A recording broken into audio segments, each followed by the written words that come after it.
Hello everyone, स्वागत है आप सभी का आपके अपने यूट्यूब प्लेटफॉर्म शिक्षा संकल्प पर।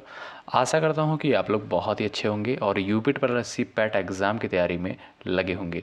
दोस्तों, आज के इस स्पेशल टेस्ट में हम लोग पॉलिटी के 40 मोस्ट इंपॉर्टेंट प्रश्नों को कवर करेंगे। ये सारे प्रश्न यूपी ट्रिपल पैट एग्ज़ाम के दृष्टिकोण से बेहद महत्वपूर्ण है।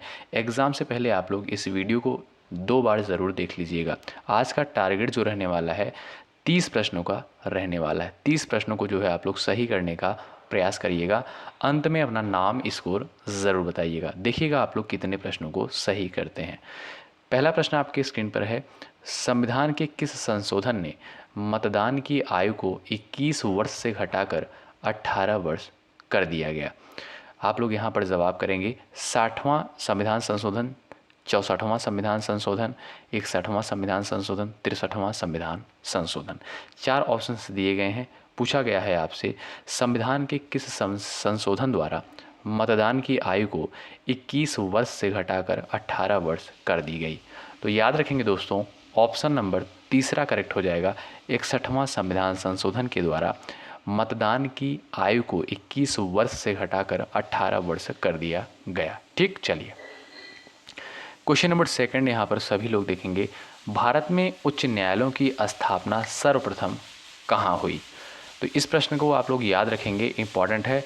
भारत में उच्च न्यायालय की स्थापना जो है कलकत्ता, बॉम्बे और मद्रास में, ठीक है, सबसे पहले हुई। चलिएगा क्वेश्चन नंबर थर्ड देखिएगा, कौन सा अनुच्छेद राष्ट्रपति को वित्तीय आपातकाल लगाने का अधिकार देता है? ये इम्पॉर्टेंट क्वेश्चन है, तो आप लोग बताइएगा। क्वेश्चन नंबर थर्ड का जवाब यहाँ पर करेंगे। चलिएगा, कौन सा अनुच्छेद राष्ट्रपति को वित्तीय आपातकाल लगाने का अधिकार देता है? तो अनुच्छेद 360, ठीक है, स्टार लगा लीजिएगा इस प्रश्न पर, इंपॉर्टेंट है। राज्यसभा का पदेन अध्यक्ष कौन होता है? क्वेश्चन नंबर 4 का जो है यहाँ पर सभी लोग आंसर करेंगे। और राज्यसभा का पदेन अध्यक्ष जो है कौन होता है? वाइस प्रेसिडेंट यानी उपराष्ट्रपति, विकल्प नंबर आपका दूसरा करेक्ट हो जाएगा। आइएगा, न्यायपालिका द्वारा बनाए गए कानून को क्या कहा जाता है? साधारण कानून, निर्णय विधि, कानून के नियम, प्रशासनिक कानून। तो निर्णय विधि कहा जाता है। न्यायपालिका द्वारा जो कानून बनाया जाता है उसे निर्णय विधि कहते हैं। क्वेश्चन नंबर 6 देखिएगा, भारत के किसी राज्य के उच्च न्यायालय की पहली महिला मुख्य न्यायाधीश कौन थी? ये इंपॉर्टेंट क्वेश्चन है। इसका राइट आंसर हो जाएगा लीला सेठ, ठीक है, तीसरा विकल्प यहाँ पर बिल्कुल राइट हो जाएगा। क्वेश्चन नंबर 6 का ऑप्शन नंबर थर्ड राइट हो जाएगा। वोट का अधिकार जो है किस श्रेणी के अंतर्गत आता है? क्वेश्चन नंबर 7, वोट का अधिकार जो है किस श्रेणी के अंतर्गत आता है? मानवाधिकार, नागरिक अधिकार, प्राकृतिक अधिकार, राजनीतिक अधिकार। तो आपका राइट आंसर हो जाएगा पॉलिटिकल राइट्स, यानी राजनीतिक अधिकार के अंतर्गत आता है वोट का अधिकार। चौथा विकल्प यहाँ पर आपका बिल्कुल करेक्ट हो जाएगा। चलिएगा क्वेश्चन नंबर 8 देखेंगे, राज्य विधान परिषदों की सदस्यता की अवधि क्या है? 3 साल, 5 साल, 6 साल, 9 साल। राज्य विधान परिषदों की सदस्यता की अवधि क्या होती है? क्वेश्चन नंबर 8 का यहाँ पर आंसर करेंगे। चलिएगा, राइट आंसर चला जाएगा आपका ऑप्शन नंबर तीसरे पर 6 साल, ठीक है, 6 ईयर होती है। ऑप्शन नंबर थर्ड यहाँ पर बिल्कुल राइट हो जाएगा आपका। भारतीय संविधान में समवर्ती सूची की अवधारणा किस संविधान से ली गई है? इंपॉर्टेंट प्रश्न है, कई बार एग्जाम में और कई परीक्षाओं में जो है ये प्रश्न पूछा जा चुका है। भारतीय संविधान में समवर्ती सूची की अवधारणा किस देश के संविधान से अर्जित करी गई है? तो ऑस्ट्रेलिया के संविधान से, याद रखेंगे, तीसरा विकल्प आपका राइट हो जाएगा। समवर्ती सूची की अवधारणा जो है ऑस्ट्रेलिया के संविधान से अर्जित की गई है। आइएगा, क्वेश्चन नंबर 10 सभी लोग देखेंगे, लोकायुक्त और उप लोकायुक्त की नियुक्ति कौन करता है? क्वेश्चन नंबर 10, लोकायुक्त और उप लोकायुक्त की नियुक्ति किसके द्वारा की जाती है? राज्य के राज्यपाल के द्वारा करी जाती है, ठीक है, गवर्नर ऑफ द स्टेट, यानी राज्य के राज्यपाल द्वारा करी जाती है लोकायुक्त और उप लोकायुक्त की नियुक्ति। चलिएगा क्वेश्चन नंबर 11 देखेंगे, भारतीय संविधान के किस भाग में मौलिक अधिकार प्रदान किए गए हैं? क्वेश्चन नंबर 11 है, इम्पॉर्टेंट है, पूछा गया प्रश्न है, यहाँ पर सभी लोग आंसर करेंगे। चलिएगा, भारतीय संविधान के किस भाग में मौलिक अधिकार प्रदान किए गए हैं? तो भाग 3 में, यानी आपका दूसरा विकल्प यहाँ पर बिल्कुल राइट हो जाएगा, पार्ट 3 में। ठीक, चलिएगा क्वेश्चन नंबर 12 सभी लोग देखें। भारतीय संविधान की 8वीं अनुसूची में कितनी भाषाएं निहित हैं? इंपॉर्टेंट प्रश्न है। भारतीय संविधान की 8वीं अनुसूची में जो है कितनी भाषाएं निहित हैं? सभी बच्चे यहाँ पर जवाब करेंगे क्वेश्चन नंबर 12 का। राइट आंसर चला जाएगा आपका 22 भाषाएं। ठीक है, ऑप्शन नंबर सेकंड आपका यहाँ पर राइट हो जाएगा। ठीक है, चलिएगा अगले प्रश्न की तरफ बढ़ते हैं। दोस्तों, अगर आप लोग चैनल पर नए हैं और UP triple SC PAT exam की तैयारी कर रहे हैं, शिक्षा संकल्प के यूट्यूब प्लेटफॉर्म से आप लोग ज़रूर जुड़िएगा। निश्चित रूप से आपको यहाँ से हेल्प मिलेगी। आपके सिलेबस के अकॉर्डिंग, यानी यूपी ट्रिपल एससी पैट के सिलेबस के अकॉर्डिंग ही सारे वीडियोज़ आपको प्रोवाइड किए जा रहे हैं। चलिएगा, वर्तमान में भारत में कितने उच्च न्यायालय हैं? क्वेश्चन नंबर 13 है ये, आप लोग यहाँ पर जवाब करेंगे। वर्तमान में जो है भारत में कुल कितने उच्च न्यायालय हैं? तो राइट आंसर हो जाएगा आपका 25 उच्च न्यायालय हैं। याद रखेंगे 25 हाई कोर्ट हैं। ठीक है, लास्ट वाला ऑप्शन आपका यहाँ पर करेक्ट हो जाएगा। इंपॉर्टेंट है, याद रखेंगे आप लोग। क्वेश्चन नंबर 13 का ऑप्शन नंबर डी राइट हो जाएगा। क्वेश्चन नंबर 14 देखेंगे, मंत्रिपरिषद सामूहिक रूप से किसके प्रति उत्तरदायी होता है? अध्यक्ष, प्रधानमंत्री, लोकसभा, राज्यसभा। क्वेश्चन नंबर 14 है, बताएंगे आप लोग। मंत्रिपरिषद जो है सामूहिक रूप से किसके प्रति उत्तरदायी होती है? चलिएगा, सभी बच्चे यहाँ पर जवाब करेंगे। इंपॉर्टेंट प्रश्न है। चलिएगा,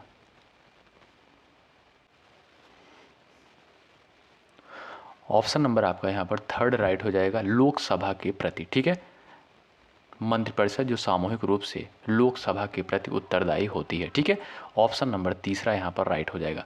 क्वेश्चन नंबर 15 देखेंगे, सुप्रीम कोर्ट किसके लिए संरक्षक है? मौलिक अधिकार, नीति निर्देशक सिद्धांत, प्रस्तावना, केंद्र और राज्य विवाद। जवाब करेंगे यहाँ पर, सुप्रीम कोर्ट जो है किसके लिए संरक्षक है? तो याद रखेंगे फंडामेंटल राइट्स के लिए, यानी मौलिक अधिकार के लिए। ऑप्शन नंबर आपका पहला यहाँ पर बिल्कुल करेक्ट हो जाएगा। चलिए अगला प्रश्न देखिएगा, क्वेश्चन नंबर 16 देखेंगे सभी लोग यहाँ पर। भारत के संविधान का अनुच्छेद 1 भारत को क्या घोषित करता है? यूनियन ऑफ स्टेट्स, यानी राज्यों का संघ, संघीय राज्य, क्वासी संघीय राज्य, उसके बाद एकात्मक राज्य। तो आप लोग बताएंगे यहाँ पर। इंपॉर्टेंट प्रश्न है और साधारण सा प्रश्न है। उम्मीद करता हूँ कि आप लोग यहाँ पर जवाब करेंगे। भारत के संविधान का अनुच्छेद 1 भारत को क्या घोषित करता है? तो याद रखेंगे दोस्तों, यूनियन ऑफ द स्टेट्स, यानी राज्यों का संघ। पहला विकल्प यहाँ पर बिल्कुल आपका राइट चला जाएगा। ऑप्शन नंबर ए आपका यहाँ पर करेक्ट हो जाएगा। नेक्स्ट क्वेश्चन देखिएगा यहाँ पर, भारतीय न्यायपालिका की अध्यक्षता कौन करता है? भारतीय न्यायपालिका की अध्यक्षता कौन करता है? क्वेश्चन नंबर 17 का यहाँ पर सभी बच्चे आंसर करेंगे। तो हो जाएगा आपका राइट आंसर सुप्रीम कोर्ट, सर्वोच्च न्यायालय। ठीक है, सर्वोच्च न्यायालय आपका यहाँ पर बिल्कुल राइट आंसर हो जाएगा। क्वेश्चन नंबर 17 का विकल्प आपका थर्ड करेक्ट हो जाएगा। निम्नलिखित में से किस लेख में धार्मिक स्वतंत्रता का अधिकार है? चलिएगा यहाँ पर आंसर करेंगे। क्वेश्चन यहाँ पर पूछा गया है, धार्मिक स्वतंत्रता का अधिकार जो है किस अनुच्छेद अंतर्गत आता है? तो यहाँ पर जो राइट आंसर हो जाएगा 25 से 28 के तहत। ठीक है, 25 के 28 के तहत आता है। चलिएगा क्वेश्चन नंबर 19 देखेंगे, राष्ट्रीय ध्वज में चौड़ाई और लंबाई का अनुपात क्या होता है? इंपॉर्टेंट प्रश्न है, इसमें जो है कन्फ्यूज़न होता है। आप लोग बताएंगे, कभी लंबाई और चौड़ाई का अनुपात पूछता है, कभी चौड़ाई और लंबाई का अनुपात। तो यहाँ पर बताएंगे आप लोग राइट आंसर क्या हो जाएगा, 2:3। ठीक है, राइट आंसर हो जाएगा आपका। अगर चौड़ाई और लंबाई का अनुपात पूछेगा तो 2:3 हो जाएगा। लंबाई और चौड़ाई का अनुपात पूछेगा तो हो जाएगा आपका 3:2। ठीक है, तो यहाँ पर चौड़ाई और लंबाई का पूछा है तो 2:3 आपका सही विकल्प होगा। आइएगा, न्यायिक समीक्षा की प्रणाली किस देश में उत्पन्न हुई? न्यायिक समीक्षा की प्रणाली किस देश में जो है उत्पन्न हुई? तो यूनाइटेड स्टेट ऑफ अमेरिका यानी यूएसए में। ऑप्शन नंबर डी करेक्ट हो जाएगा। ऑप्शन नंबर डी वाला यहाँ पर बिल्कुल करेक्ट हो जाएगा। आइएगा, उच्च न्यायालय के न्यायाधीशों को पद की शपथ किसके द्वारा दिलाई जाती है? क्वेश्चन नंबर 21 मोस्ट इंपॉर्टेंट प्रश्न, जवाब करिए आप लोग और लास्ट में अपना नाम स्कोर ज़रूर बताइएगा। चैनल पर नए हैं तो जुड़ जाइएगा और वीडियो को लाइक करिएगा, अपने दोस्तों के पास भी शेयर ज़रूर करिएगा। उच्च न्यायालय के न्यायाधीशों को पद की शपथ किसके द्वारा दिलाई जाती है? चलिएगा, तो याद रखेंगे उच्च न्यायालय के मुख्य न्यायाधीश के द्वारा। ठीक है, यहाँ पर पहला विकल्प आपका राइट हो जाएगा, the chief justice of high court. पहला विकल्प आपका यहाँ पर करेक्ट हो जाएगा। क्वेश्चन नंबर 22 सभी लोग देखेंगे, राष्ट्रगान जन गण मन की रचना जो है किसने की? जन गण मन की रचना जो है किसके द्वारा करी गई? तो यहाँ पर देखेंगे ऑप्शंस दिए गए हैं, तो विकल्प नंबर आपका डी राइट हो जाएगा, रविन्द्रनाथ टैगोर के द्वारा जो है इसकी रचना करी गई, जन गण मन की। आइएगा, भारतीय संविधान में यहाँ पर क्वेश्चन पूछा गया है, भारत में संविधान किस वर्ष लागू हुआ? इस प्रश्न का आप लोग आंसर करेंगे। सिंपल सा क्वेश्चन है, आप लोग बताएंगे। भारतीय संविधान को जो है अंगीकृत कब किया गया? 1949 को, याद रखेंगे, और 1950 को जो है लागू किया गया। तो ऑप्शन नंबर तीसरा यहाँ पर बिल्कुल करेक्ट हो जाएगा। विकल्प नंबर थर्ड आपका बिल्कुल राइट हो जाएगा। भारतीय संविधान का संरक्षक कौन है? इस प्रश्न का आप लोग जवाब करिएगा। भारतीय संविधान का संरक्षक कौन है? सुप्रीम कोर्ट ऑफ इंडिया यानी भारत का जो सर्वोच्च न्यायालय। दूसरा विकल्प यहाँ पर बिल्कुल आपका राइट आंसर हो जाएगा। 20 नंबर 4 के क्वेश्चन का ऑप्शन नंबर सेकंड राइट हो जाएगा। चलिए भाई, अगला प्रश्न देखेंगे, यदि राष्ट्रपति अपने पद से इस्तीफा देना चाहते हैं तो वो पत्र किसको लिखेंगे? क्वेश्चन नंबर 25, यदि राष्ट्रपति जो है अपने पद से इस्तीफा देना चाहते हैं तो वो पत्र जो है किसको लिखेंगे? तो वाइस प्रेसिडेंट को यानी उप राष्ट्रपति को। राइट आंसर हो जाएगा आपका विकल्प नंबर सेकंड। ठीक है, दूसरा विकल्प आपका राइट हो जाएगा दोस्तों यहाँ पर उपराष्ट्रपति को। आइएगा, क्वेश्चन नंबर यहाँ पर 26 देखेंगे, भारतीय संविधान के किस भाग को उसकी आत्मा की संज्ञा दी गई है? इंपॉर्टेंट प्रश्न है, बताएंगे आप लोग। भारतीय संविधान के किस भाग को उसकी आत्मा की संज्ञा दी गई है? तो प्रस्तावना आपका बिल्कुल राइट हो जाएगा। काफ़ी दोस्तों ने यहाँ पर सही जवाब किया है, ऑप्शन नंबर ए बिल्कुल करेक्ट हो जाएगा। चलिएगा, क्वेश्चन नंबर 27, किस अनुच्छेद के द्वारा 6 से 14 वर्ष तक के बच्चों के लिए शिक्षा का अधिकार मूल अधिकार माना गया है? क्वेश्चन नंबर 27, किस अनुच्छेद के द्वारा 6 से 14 वर्ष तक के बच्चों के लिए शिक्षा का अधिकार मूल अधिकार माना गया है? तो आर्टिकल 21 के तहत। ठीक है, आपका यहाँ पर राइट आंसर हो जाएगा option number C, article 21A। ठीक है, विकल्प नंबर सी करेक्ट हो जाएगा। इसको नोट कर लीजिएगा, स्टार लगा लीजिएगा, बहुत ही इंपॉर्टेंट प्रश्न है। 28 नंबर का क्वेश्चन देखिए, राष्ट्रपति पद के चुनाव के लिए कौन सी विधि अपनाई जाती है? राष्ट्रपति पद के चुनाव के लिए कौन सी विधि अपनाई जाती है? तो यहाँ पर राइट आंसर हो जाएगा आपका ऑप्शन नंबर डी, ये सभी। अब ये सभी में कौन कौन से हैं? अनुपातिक प्रतिनिधित्व, एकल संक्रमणी, अप्रत्यक्ष मतदान। यानी आपके तीनों विकल्प यहाँ पर बिल्कुल राइट हो जाएंगे। यानी तीनों विधियाँ जो है राष्ट्रपति पद के चुनाव के लिए अपनाई जाती हैं। ठीक, चलिए क्वेश्चन नंबर 29 देखिएगा, मंत्रिपरिषद सामूहिक रूप से किसके प्रति उत्तरदायी होती है? मंत्रिपरिषद जो है ये क्वेश्चन रिपीट हुआ है, लोकसभा के प्रति। ठीक है, विकल्प नंबर ए राइट हो जाएगा, ऑप्शन नंबर ए आपका करेक्ट हो जाएगा। क्वेश्चन नंबर 30 देखिएगा, स्वतंत्र भारत के पहले भारतीय गवर्नर जनरल कौन थे? Most important question. स्वतंत्र भारत के पहले भारतीय गवर्नर जनरल जो थे चक्रवर्ती राजगोपालाचारी। विकल्प नंबर ए आपका यहाँ पर बिल्कुल राइट हो जाएगा। दोस्तों अंत में अपना नाम स्कोर जो है ज़रूर बताइएगा कि आप लोगों ने कितने प्रश्नों को सही किया है। इससे हमें पता चलेगा कि आप लोगों की तैयारी कैसी हो रही है। ठीक, चलिए क्वेश्चन नंबर 31 देखिएगा, भारतीय संविधान की 11वीं अनुसूची किससे संबंधित है? 11वीं अनुसूची जो है किससे संबंधित है? तो याद रखेंगे पंचायती राज से संबंधित है। विकल्प नंबर आपका ए राइट हो जाएगा। यहाँ पर किसी राज्य में राज्यपाल की नियुक्ति संविधान के किस अनुच्छेद के अंतर्गत की जाती है? चलिएगा, किसी राज्य में राज्यपाल की नियुक्ति जो है संविधान के किस अनुच्छेद के अंतर्गत की जाती है? चलिएगा, अनुच्छेद 155 के तहत। ठीक है, ऑप्शन नंबर सी राइट हो जाएगा। किसी भी राज्य के राज्यपाल की नियुक्ति जो है आर्टिकल 155 के तहत की जाती है। ठीक, आइए, निम्नलिखित में से किन अनुच्छेदों को राष्ट्रीय आपातकाल के दौरान निलंबित नहीं किया जा सकता है? डबल स्टार लगाइए, इंपॉर्टेंट प्रश्न है दोस्तों। इस वीडियो से ज़रूर आपके एग्जाम में क्वेश्चन फंसेंगे। चलिएगा, अनुच्छेद 20 तथा 21। ठीक है, ऑप्शन नंबर डी आपका यहाँ पर बिल्कुल करेक्ट हो जाएगा, याद रखेंगे। मार्लेमेंटो सुधार किस वर्ष पारित किया गया? क्वेश्चन नंबर 34 का यहाँ पर सभी लोग आंसर करेंगे।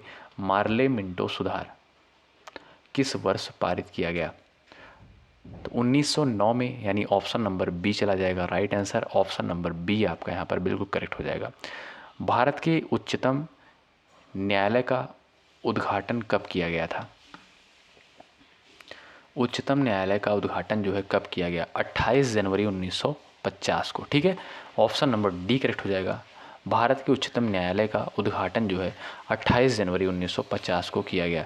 36 नंबर का क्वेश्चन देखिएगा, संविधान सभा की प्रथम बैठक कब हुई थी? इंपॉर्टेंट प्रश्न है, सभी लोग आंसर करेंगे। चलिएगा, 9 दिसंबर 1946 को संविधान सभा की प्रथम बैठक जो हुई थी 9 दिसंबर 1946 को हुई थी। ठीक है, और अस्थायी अध्यक्ष जो थे डॉक्टर सच्चिदानंद सिन्हा थे, अस्थायी अध्यक्ष जो थे डॉक्टर राजेंद्र प्रसाद थे। ठीक है, चलिएगा, अगला प्रश्न है क्वेश्चन नंबर 37। संविधान सभा में राष्ट्रगान को कब स्वीकार किया गया? ये भी महत्वपूर्ण प्रश्न है। चलिए भाई, 24 जनवरी 1950 को, 24 जनवरी 1950 को, यानी विकल्प नंबर आपका ए राइट हो जाएगा। संविधान सभा में जो है राष्ट्रगान को 24 जनवरी 1950 को स्वीकार किया गया। क्वेश्चन नंबर 38, संपत्ति के अधिकार को किस संविधान संशोधन द्वारा हटा दिया गया? संपत्ति के अधिकार को किस संविधान संशोधन द्वारा हटा दिया गया? स्टार लगाइए इस पर, इंपॉर्टेंट प्रश्न है। 44वें संविधान संशोधन। 38 का ऑप्शन नंबर ए राइट हो जाएगा यहाँ पर। ठीक है, चलिएगा, राष्ट्रपति पर महाभियोग का आरोप संसद के किस सदन द्वारा लगाया जा सकता है? राष्ट्रपति पर महाभियोग का आरोप संसद के किस सदन द्वारा लगाया जा सकता है? तो ऑप्शन नंबर यहाँ पर सी राइट हो जाएगा, किसी भी सदन द्वारा। ठीक है, ऑप्शन नंबर सी यहाँ पर बिल्कुल राइट हो जाएगा। ये आपका हो गया लास्ट क्वेश्चन, क्वेश्चन नंबर 40। केंद्र सरकार का प्रथम विधि अधिकारी कौन होता है? दोस्तों, ये प्रश्न जो है आप सभी के लिए है। इस प्रश्न का जवाब जो है आप लोग करिएगा। जो सबसे पहले आंसर करेगा उसका आंसर जो है कमेंट बॉक्स में पिन किया जाएगा। तो यहाँ पर हमने 40 प्रश्नों को कवर किया। अब आप लोग बताइए कि आप लोगों ने कितने प्रश्नों को सही किया है। आज का टारगेट जो था 30 प्रश्नों का था। पॉलिटी के सारे इंपॉर्टेंट प्रश्नों को हमने कवर किया है। और ये वीडियो कैसी लगी बताइएगा। ऐसे ही आपके हर टॉपिक के वीडियोस देखने को मिलेंगे। आप लोग बताइएगा, जैसा रिव्यू आएगा वैसे ही वीडियो आपको प्रोवाइड की जाएगी। बहुत बहुत शुक्रिया। जय हिंद, जय भारत। अंत तक बने रहने के लिए अगर आप लोग चैनल पर नए हैं, सब्सक्राइब करके बेल आइकन को प्रेस कर दीजिएगा यूपी प्लस सी पेट एग्ज़ाम के लिए। बहुत बहुत धन्यवाद। जय हिंद, जय भारत।